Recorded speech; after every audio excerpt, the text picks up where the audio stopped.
Mukherjee live से मैं अंशुमान राय, investment गुरु के नए एपिसोड में आपका स्वागत है।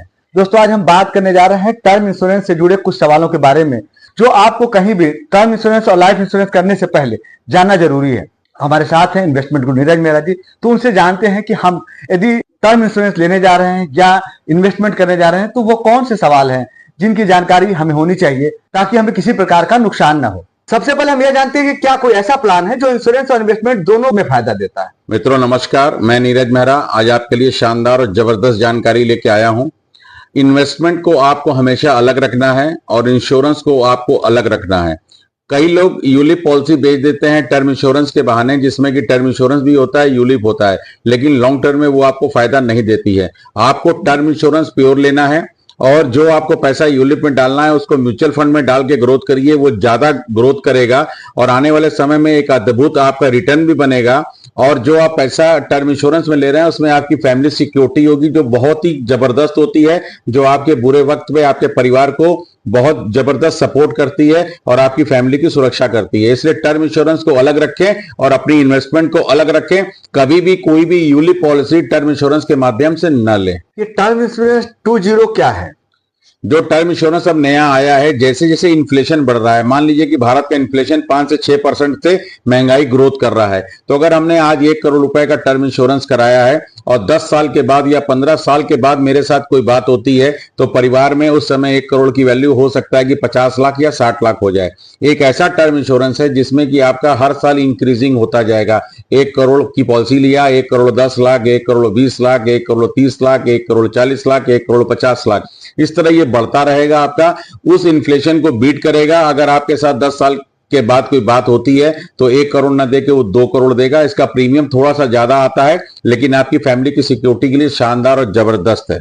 मेहरा जी, वो छुपे हुए क्लाज क्या है जो किसी लाइफ इंश्योरेंस के क्लेम को रिजेक्ट कर सकते हैं? टर्म लाइफ इंश्योरेंस लेने के पहले आपको बहुत ही सावधानी रखनी है। जैसे कि पहला पॉइंट ये है कि अगर आपने आज टर्म इंश्योरेंस लेने जा रहे हैं, उसके पहले आपका किसी भी कंपनी में टर्म इंश्योरेंस चल रहा है तो पॉलिसी नंबर के साथ, सम अश्योर्ड के साथ, प्रीमियम के साथ आप नई पॉलिसी में डालें। अगर वो कंपनी आपका एक्सेप्ट करती है तभी आप उस कंपनी का टर्म इंश्योरेंस खरीदें।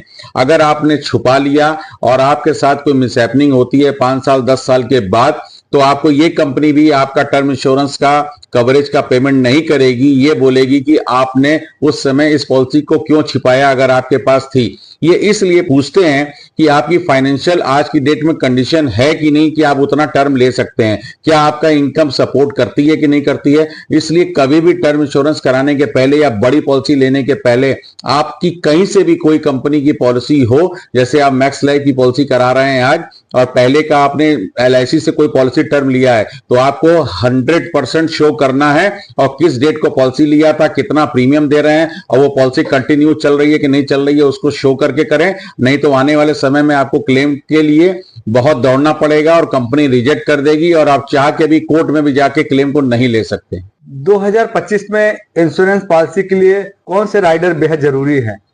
मेरे हिसाब से अगर आप टर्म इंश्योरेंस ले रहे हैं तो प्योर टर्म इंश्योरेंस, जैसे देसी घी प्योर आता है उसी हिसाब से टर्म इंश्योरेंस लीजिए।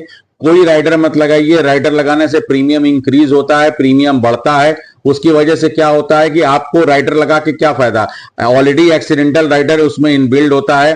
पॉलिसी होने के बाद अगर कोई भी मिसहैपनिंग होती है, जो प्रीमियम आपको 30,000 में मिल रहा था, राइडर लगा के वो पॉलिसी का प्रीमियम 40,000 45,000 हो जाता है। तो राइडर लगाने की कोई जरूरत नहीं है। नॉर्मल सिंपल टर्म इंश्योरेंस लीजिए, अपने फैमिली को सिक्योर्ड करिए और जो आप 15,000 का राइडर लगा रहे हैं तो उसी बदले आप 1 करोड़ की जगह 1.5 करोड़ की पॉलिसी लीजिए। अगर आप 2 करोड़ की ले रहे हैं तो 2.5 करोड़ की लीजिए। अपने सम अश्योर्ड को इंक्रीज कर लीजिए। टर्म इंश्योरेंस आपके परिवार के न रहने पर 2 करोड़ 2.5 करोड़ 3 करोड़ की जितने की पॉलिसी है वो इमीडिएट आपके परिवार को मिलता है। इसलिए कभी भी कोई राइडर मत लगाइए, सिंपल टर्म इंश्योरेंस लीजिए और अपने परिवार को सुरक्षित करिए। क्या टर्म प्लान बेहतर है या term with return of premium? ये नया आजकल आ गया है, रिटर्न ऑफ प्रीमियम।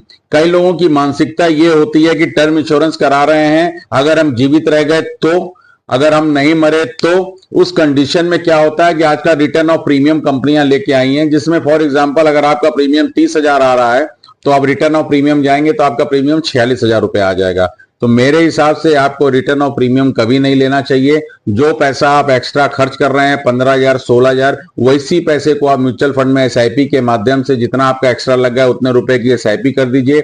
आपकी ऑलरेडी अगर आपकी उम्र 30 साल है तो अगले 30 साल में वो बहुत जबरदस्त आपकी वेल्थ को क्रिएट कर देगा। और टर्म इंश्योरेंस में अगर आपने रिटर्न ऑफ प्रीमियम ले लिया तो आपने जो 30 साल में प्रीमियम जमा किया था सिर्फ वही प्रीमियम आपको मिलेगा, वो भी जीएसटी काट के। इसलिए कभी भी आपको किसी भी राइडर के साथ या रिटर्न ऑफ प्रीमियम के साथ टर्म इंश्योरेंस नहीं लेना चाहिए। प्योर टर्म इंश्योरेंस लीजिए, सिंपल अपने परिवार को सिक्योर करने का उद्देश्य रखिए। पैसा वापसी को कुछ मत सोचिए। पैसा बढ़ाने के लिए बहुत से ऑप्शन हैं जो मार्केट में आपको करोड़पति बना सकते हैं, इसलिए सिर्फ टर्म और प्लेन टर्म लीजिए जो कि आपके फैमिली को सिक्योर करता है। वर्तमान वक्त के हिसाब से आपको क्या लगता है 1 करोड़ का टर्म इंश्योरेंस काफी है?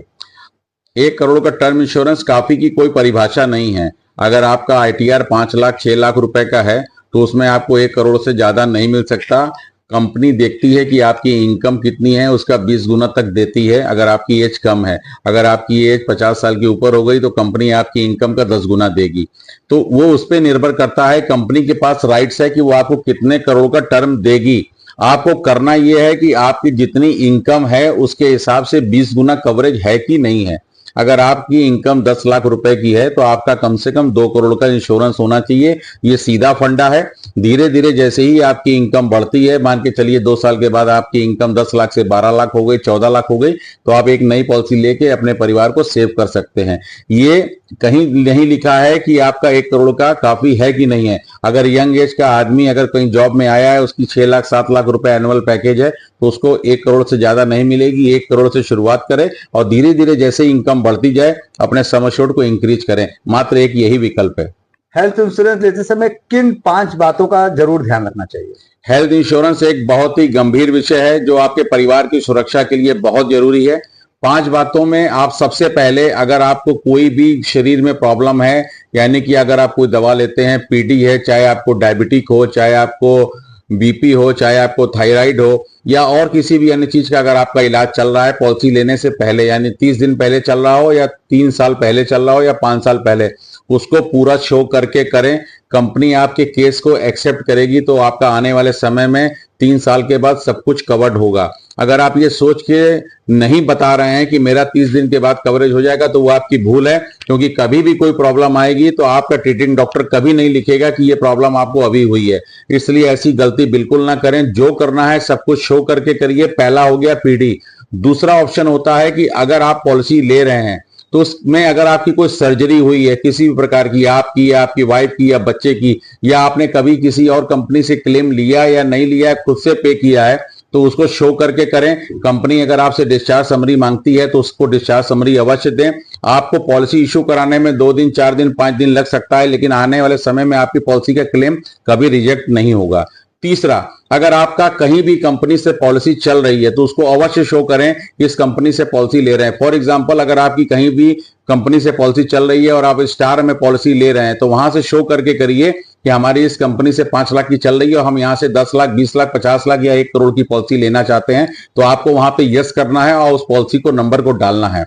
चौथा, अगर आप इसमें जाना चाहते हैं तो चौथा जानकारी जो बहुत ही आपको बताने जा रहा हूं बहुत ही गंभीर है। आपके पास कोई भी पहले की कोई भी प्रॉब्लम है जो आप छिपा रहे हैं, या आपका पैदा होने के बाद ही आपके बच्चे को कोई प्रॉब्लम हुई थी। आजकल लोगों को दिल का छेद होता है और बच्चे की बाई बर्थ होता है, उसके बाद वो कंपनियां पॉलिसी देती नहीं है, लेकिन कई लोग छिपा के कर लेते हैं। लेकिन जब बच्चे को कोई एडमिशन की जरूरत पड़ती है तो उस कंडीशन में क्लेम रिजेक्ट हो जाता है, क्योंकि डॉक्टर लिखता है ये बाई बर्थ है। तो ऐसी आप बिल्कुल मत करें। आपको जो भी करना है सब कुछ शो करके करें। सारी बातों का ध्यान रखें, आपका कभी कोई क्लेम रिजेक्ट नहीं होगा। और 5वां सबसे महत्वपूर्ण विषय आपको बताने जा रहा हूं कि अगर आपका कोई भी एडवाइजर दमदार नहीं है तो कोई भी कंपनी आपको क्लेम देना नहीं चाहती है। कोई भी छोटी सी बात पे आपके क्लेम को रिजेक्ट करती है। रिजेक्ट के बहुत से कारण हो सकते हैं कि वो लिखती है कंपनी कि आपको एडमिट होने की जरूरत नहीं थी, लेकिन डॉक्टर अगर लिख के देता है कि आपको एडमिशन के बिना आपका इलाज संभव नहीं था तो तब कंपनी जाके अप्रूवल देती है। तो इस चीज का विशेष ध्यान रखें कि अगर आप कहीं भी एडमिट हो रहे हैं तो आपका वो डायग्नोज बनना चाहिए कि आपका एडमिशन का केस बन रहा है। तभी एडमिट होइए, कोई आपका ओपीडी का केस नहीं होना चाहिए। तो जब जब आपको एडमिशन की जरूरत पड़े तो अगर दमदार एडवाइजर नहीं होगा तो आपको क्लेम नहीं मिलेगा। आप अगर ऑनलाइन पॉलिसी लेते हैं तो उसमें मैक्सिमम 98% तक क्लेम रिजेक्ट हो जाते हैं। इसीलिए किसी भी एडवाइजर से लीजिए जो इस प्रोफेशन में हो, पिछले 10 साल 15 साल से काम कर रहा हो और दमदार हो, उसकी कंपनी में पैठ हो, उस कंपनी से और उस एडवाइजर से पॉलिसी लीजिए। कंपनियां सारी अच्छी है, एडवाइजर दमदार अगर नहीं होगा तो आपको क्लेम नहीं मिलेगा। ये मेरा 24 साल का एक्सपीरियंस है। कितने लोगों ने पॉलिसियां पोर्ट कराई और दूसरी कंपनी में गए, उनको हार्ट की प्रॉब्लम आ गई, कंपनी ने रिजेक्ट कर दिया। तो इसलिए आप इस चीज का सावधानी रखें। अगर आप किसी दूसरी कंपनी से पोर्ट कर रहे हैं पॉलिसी, तो आपको जो प्रॉब्लम पॉलिसी लेने के पहले नहीं थी, लेकिन अगर आप दूसरी कंपनी में स्विच कर रहे हैं तो वहां पे आपको अवश्य बताना है, नहीं तो आपको क्लेम नहीं मिलेगा। मैरिड वुमेन प्रॉपर्टी एक्ट कैसे आपके परिवार को सुरक्षा दे सकता है?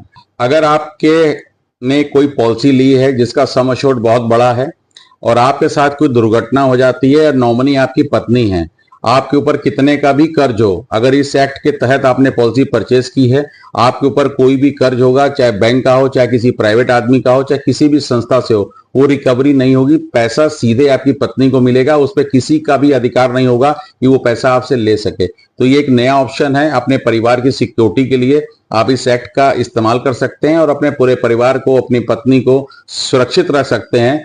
एग्जाम्पल के तौर पर अगर आपने 1 करोड़ की पॉलिसी ली है और आपके ऊपर अगर कोई लायबिलिटी हो गई या आपके साथ कोई दुर्घटना हो जाती है, उस कंडीशन में क्या होता है कि आपके ऊपर जितने लोन की बकाया है वो पहले वो काटा जाता है, उसके बाद जो बचता है तो वो पत्नी को दिया जाता है, या उससे अगर ओवर वैल्यू हो जाती है। अगर आपने 1 करोड़ का इंश्योरेंस लिया था और आपके ऊपर 2 करोड़ का लोन है तो 1 करोड़ तो रिकवर हो जाएगा, बाकी के पैसे के लिए आपके परिवार को परेशान किया जाएगा। अगर इस एक्ट के तहत अगर आपने कोई पॉलिसी ली है तो किसी का कोई अधिकार नहीं होगा, आप अपने परिवार को सुरक्षित रख सकते हैं और एक बड़ा इंश्योरेंस लेके किसी भी प्रकार की अगर कोई दुर्घटना हो गई तो आपका परिवार सुरक्षित रहेगा और आपका पत्नी को सीधे पैसा मिलेगा। उस पैसे पे किसी भी कर्जदार का या बैंक का या गवर्नमेंट का अधिकार नहीं होगा।